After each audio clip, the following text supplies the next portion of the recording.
inapondipita geri posti G kuchando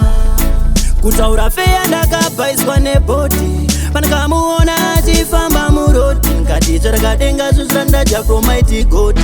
runake rwake rwakandadza kuira gotsi handisi kuramba nyaya yangu daima ndipanguva ndatsanangura handisi kuramba mhosva ndipeiwo nguva ndimboipatsanura mwana ndakumubata chibharo mambo ini naye takatowirirana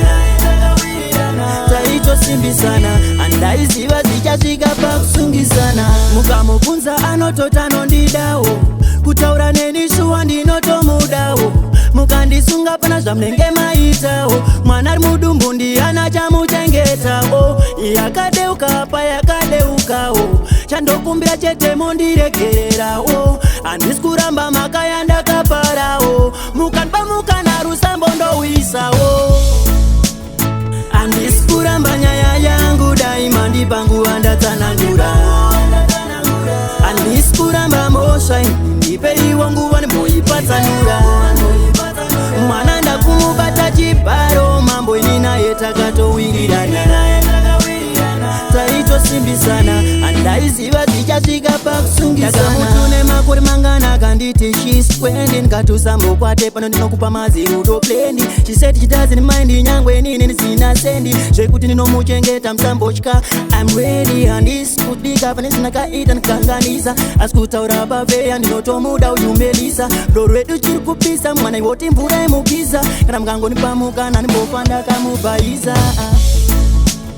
handisi kuramba nyaya yangu daima ndipanguva ndatsanangura handisi kuramba mhosva ndipeiwo nguva ndimboipatsanura mwana ndakumubata chibharo mambo ini naye takatowirirana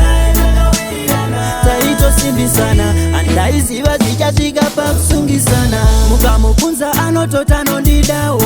kutaura neni shuwa ndinotomudawo mukandisunga pana zvamunenge maitawo mwana ari mudumbu ndiana chamuchengetawo yakadeuka payakadeukawo chandokumbira chete mondiregererawo handisi kuramba maka yandakaparawo mukandipa mukana rusambo ndowisawo